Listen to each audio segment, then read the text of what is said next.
the hate army troll. It's the hate army, bro. Hate army. Shout out to hate. Good vibes to the Shout hate out to army. hate. Shout out to hate. Shout out Shout for out to hate. hate. Shout out to hate. Shout out for Shout hate. out for hate. One of the areas that I have real concern about, just because I hear about it so often, and it wasn't an issue when I was growing up, is a lot of young guys in particular approach me because they're, based on the questions I'm getting, they're watching a lot of really intense pornography. Pornography creates a strong dopamine rush. These are very primitive pathways that in some ways can overwhelm the dopamine system. So a lot of young guys are getting all this arousal from watching other people have sex. And then they're in the real world scenario and it's like, wait, you're no longer third personing this, you're actually in this scene. and it's completely collapsing them. I don't know what the line is. Okay, this is an interesting line of discussion, and here's why, right? We live in a world now where everything's virtual. Everything's online, right? Literally everything, every experience you have in life can be done online. I just experienced this past week where my wife and I are so sick, and we ordered all of our weekly groceries and things online. We've never done that before.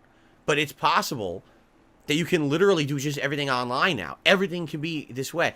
And we've talked about how in the last decade, there's been situations where you got people, a guy in Japan, didn't he marry like an AI avatar or something crazy like that, right? So if your whole life can be online virtual, then is that hurting the human experience to the point where now people have so much that's on demand at your fingertips over the internet that the in-life experience is now being missed? That people don't even know how to handle real life situations like love because they've had such a virtual situation for so long that now they're just so hardwired to think the virtual is real and the real life is fake, right?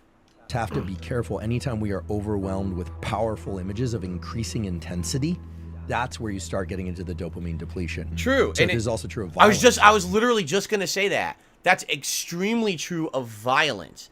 That as you watch more violent content as you get older, you get desensitized to violence. And it could be the same thing for everything. For sexual content, violent content, any kind of this content, the more extreme you see, that rush of, oh my God, look at the extreme, goes away, and it becomes more, you're desensitized to everything. A lot of people, they're like excited about watching zombie apocalypse violence, plus all of that violent sex and everything getting poured into the same film. The question is, how strong were we driving the system?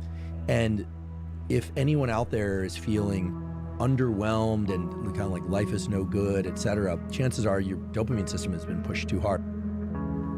It's not actually quite true. I'm just talking about what I do is I look at things through the lens of biology, and in particular through neuroscience, but some other fields as well.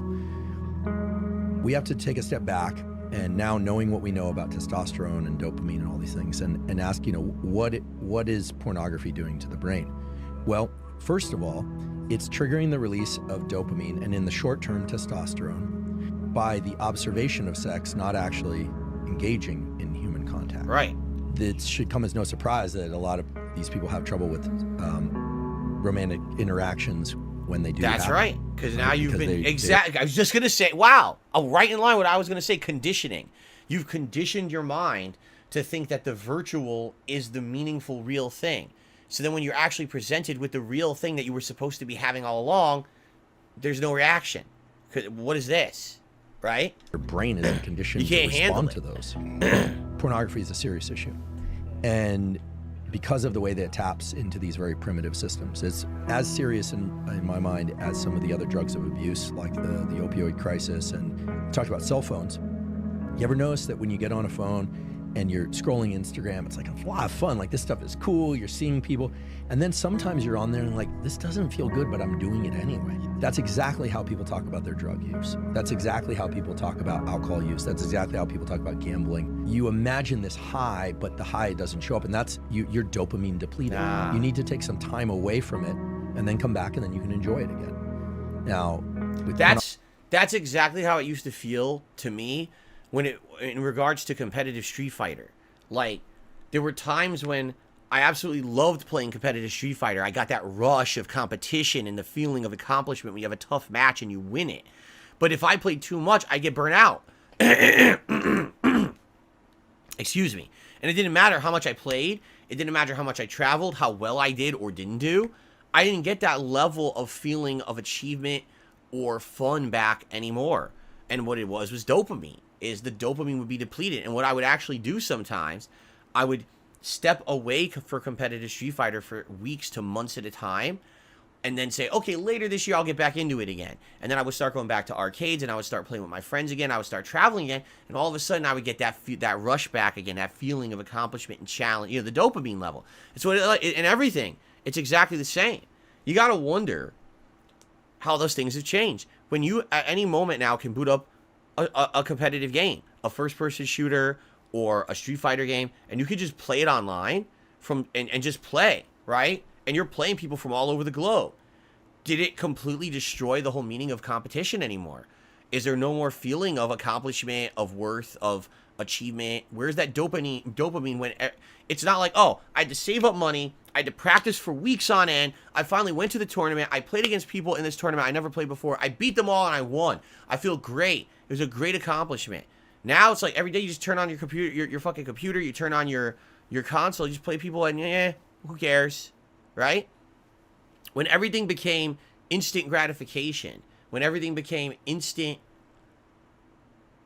delivery to you over the internet in a virtual setting, it took away the meaning of earning those things over time in real life, right?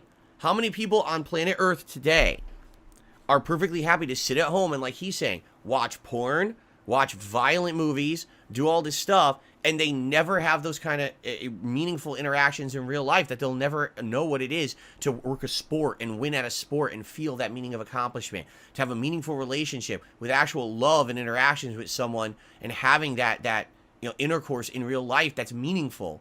None of that matters to them because they've already had the virtual. It's sad. It's sad, and I think it is. It's a situation where technology advances at such a rapid pace that as a human race, we don't sit there and evaluate it from the perspective of should we, not can we, but should we?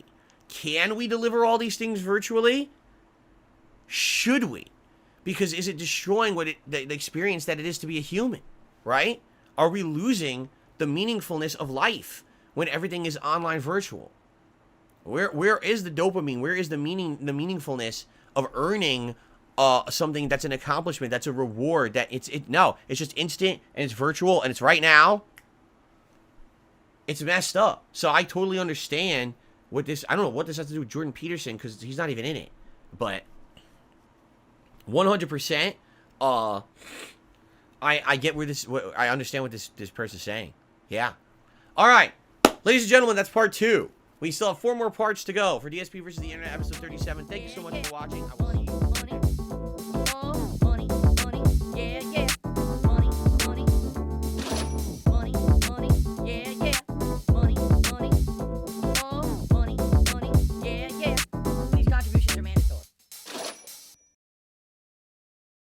Tipping me helps me more than anything.